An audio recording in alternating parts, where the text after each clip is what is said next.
Greetings, my name's Whelan and this is number 4 in my series of Sundays Mondays stories. This week it's set in Ireland in 1991, I think. I was quite sedated back in them days, so I could be wrong. We've been invited to play a festival in Galway, west coast of Ireland. We played it since in 99, I think, but this was the first time in, I think it's 91. Now we always fly from a short flight from Manchester to Belfast, Dublin, Shannon, wherever, but I'm not a fan of flying. I don't mind the big planes to Japan, Australia, America, that they're fine, but them little crop sprayers, them little 30-minute flights, I'm not a fan of. Now the crew travelled the day before with equipment in a transit van, so I decided to go with the crew. The crew being two roadies, who I won't name because I've not got their permission. Two roadies, a white transit van, and our equipment, and me, minus my drums. Because the drum company that sponsored me were launching a new drum kit and they were going to send that direct to Galway, where we could reveal it for the first time, they could film and I could play it, and so the drums were being sent there, so no need to take my drums. So we got the ferry, we left the day before the gig, we got the ferry from Liverpool to Belfast. On the ferry, me and one of the roadies, who was a fellow drinker, were on the Guinness, we had about 5 pints on the crossing. The driver, who wasn't a drinker but a huge herb smoker, cannabis smoker, hence being a designated driver, had gone on the top deck to smoke the whole journey. When we arrived in Belfast, he'd smoked a little bit too much and informed us that he'd never been to Ireland before and was now extremely paranoid because he was driving a white transit van with English plates. I reassured him that Ireland was one of the friendliest places on the planet. The people were great, and Belfast was a great city, one of my favourite cities, and it still is one of my favourite cities, I love it. Didn't seem to work, didn't seem to accept that he was being really, really paranoid. So anyway, we start driving around Belfast.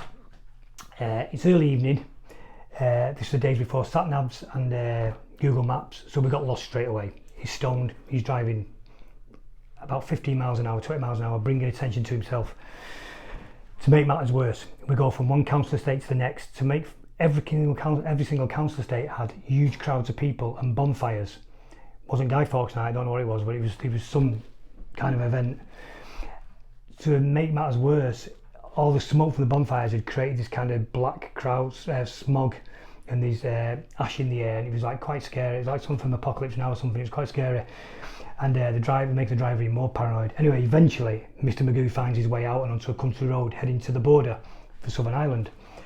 When we get to the border, there's a massive queue of cars. We're informed something had happened and there was a 30 to 45 minute wait to hit the border. There were soldiers coming up and down checking all the vehicles. The driver then informs us that he's brought a large block of cannabis resin with him, and that the only way to get rid of it would be to eat it because the soldiers were checking the cars up and down. I was furious. I made sure he had the most, but we had no choice but to take it, something I'd never do, but we did. Luckily, we made the crossing of the border before the effects came in, but about half an hour into Southern Ireland, it became apparent that the effects were kicking in. He was driving like Miss Daisy, he was driving like that, like a blind man in a blizzard. Head over the steering wheel. We were getting nowhere. We were doing about 8 miles an hour. As we reached the edge of this town, I say, just pull up, we'll have a sleep. He pulls up and immediately three of us fall asleep. We all wake up. A couple of hours later, we see this town like Brigadoon in the distance and this pub, and I say, I need a pint. And even the driver who's not a drinker said, he's that traumatised, he needs a drink. So we head to this town. There's 3 pubs, 2 on one side, 1 on the other. The first pub is called the Squealing Pig. Now, straight away, connotations of deliverance spring to mind, so that's out of the question. The next one's called Fighting Cocks.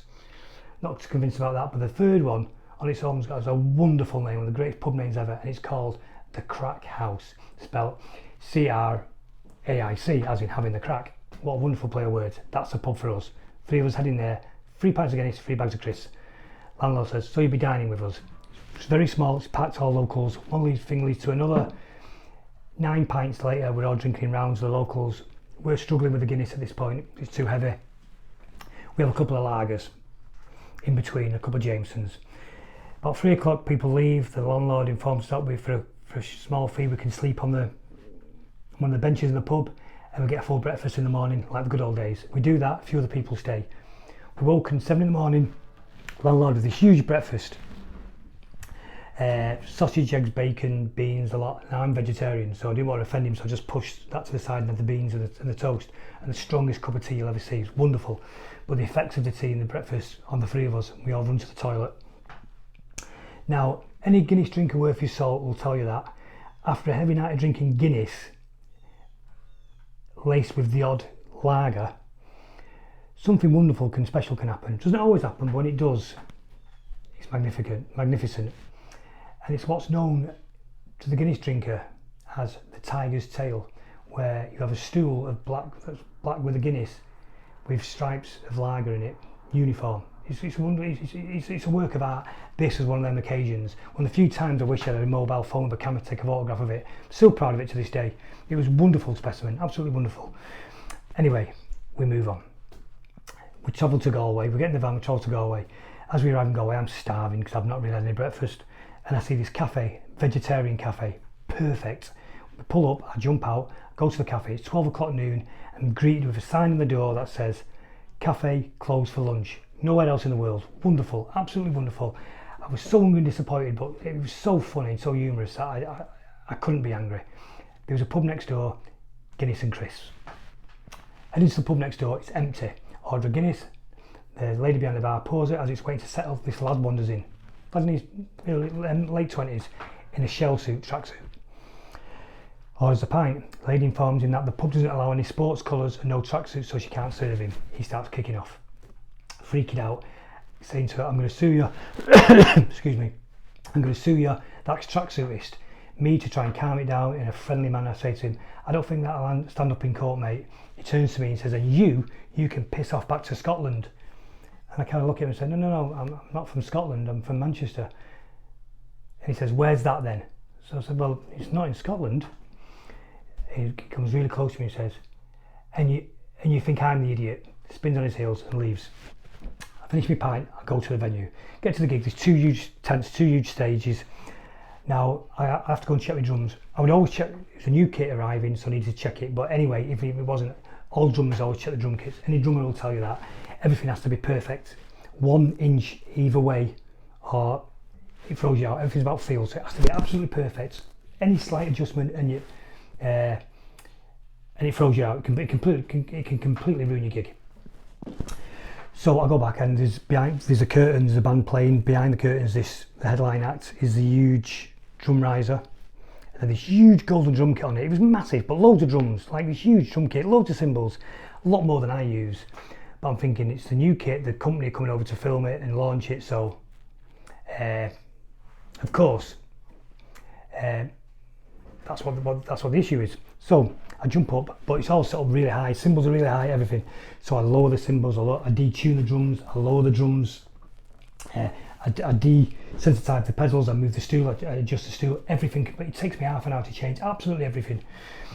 So I leave, go backstage, and I'm starving. And backstage is someone local had sent some muffins, chocolate chip muffins, something I've never touched. I've not got sweet tooth. I don't trust people sending stuff, but I was hungry, so I had one. The only person. My roadie turns up and says, the drums have just arrived. I'm going to start to set them up. Do you want to check them? I went, no, I've checked them. I've altered everything. I've checked them, changed them. He went, where? I said, the stage there. He went, no, we're on the other stage. That's the other leg line act. It might have been the Warboys. It was a big band. I can't remember what it was, but I just ruined the drummer's gig. He's going to turn up for his show and everything's changed, minus certain drummers. Felt really bad. Anyway, we do our gig, and all was going well until about 30 minutes into the show, and my legs start getting heavy, my arms do. As I'm hitting the drums, it's like I'm hitting Yorkshire puddings. It becomes apparent that the cake was laced with cannabis. It was a space cake.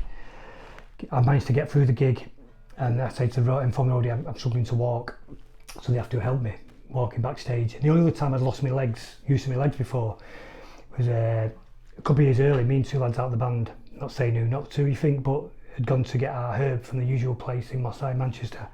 As we'd come out of the pub, some guy was selling cool tablets. I don't know what they were, but one of us had bought them, something I'd never taken, but I was hyperactive in them days. And one of them said, you better take one of these or you'll be doing our heads in by the end of the day.